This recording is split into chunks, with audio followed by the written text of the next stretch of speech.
Meet the two Aussies who turned their sadness into an inspiring project, helping others to cope with loss. Their important lessons are after this.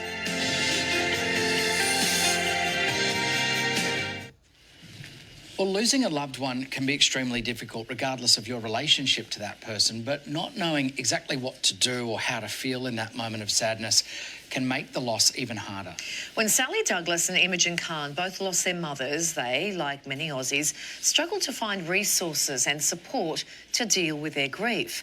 Now they've turned their experience into a successful business, helping others cope with the loss of a loved one through their podcast and book.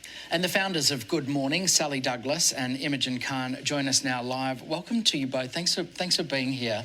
Really clever, this really important discussion point, this, because a lot of people are kind of lost in this space. Is there a way, in your view, to kind of grieve properly? It's so unique for everybody, right? It's such a good question. And the answer is actually on the very first page of our book, Good Morning, Honest Conversations About Grief and Loss. And that is that there's actually no right or wrong way to grieve. To give you a quick example, Sal and I both lost our mums suddenly.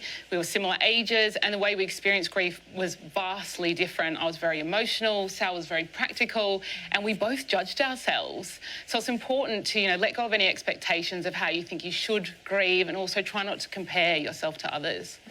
Sally, you say it's still a taboo topic. How do you grieve without it being awkward?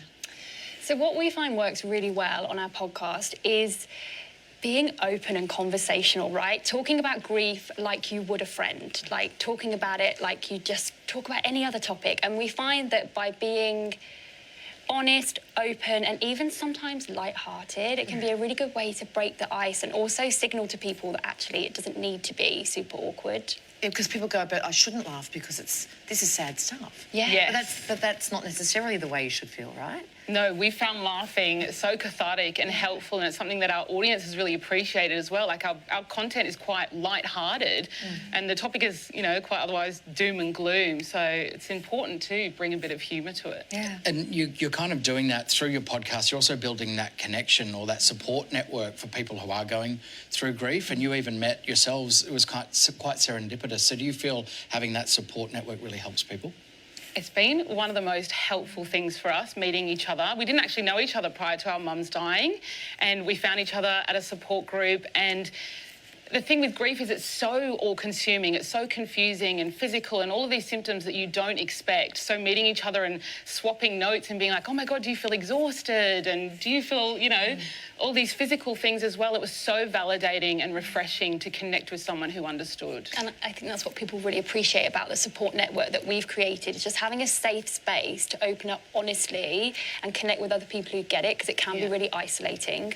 And for many people, it's not something that they've ever gone through before. Most people, when they experience grief, can be for the first time. So there's sort of no roadmap and they don't know how to navigate it. I think one of those things is time frames. There's no time frame on grief, is there, Sally? Absolutely not. And we're really passionate about talking about this and dispelling this myth. Grief is so individual. We all experience it differently, and there is definitely no set time frame. We always, we miss our people, so we're always going to carry them in our hearts. But over time, it does get easier, to live with, and we integrate it into our lives. But what I would say is, no matter how long it's been, if you are struggling to get back into a daily routine or you're just struggling with life, it is good to seek professional support. Imogen, what about for people, they might not be going through it themselves, but they know someone who's experiencing grief and has experienced, the heartbreak of loss. What about supporting them? Are there certain tips or ways that people can actually do that in a meaningful way? There's such power in just listening. I think as humans, we want to, we're innately uncomfortable seeing people that we love in pain or feeling sad. So we say things to try and make them feel better. But the thing with grief, especially with the death of a loved one, there's nothing that anyone can do or say can change the outcome or make it any better. So it's so important to just listen to them and try to avoid saying platitudes like your loved one wouldn't want you to be sad or they've gone to a better place, because although they are well-meaning, they can often feel quite minimising to the person on the receiving end. So that is one big tip that we let people just listen. Just listen, right? Yeah. So the book, it's called Good Morning, not spelt Good Morning the way we spell morning, but morning like this. And it's full of really great tips and really easy to read. And you say you did that on purpose Because what did you call it? Grief brain. So really Yeah. hard sometimes to concentrate and sit down and read great tomes of stuff, whereas this is in really easy to read.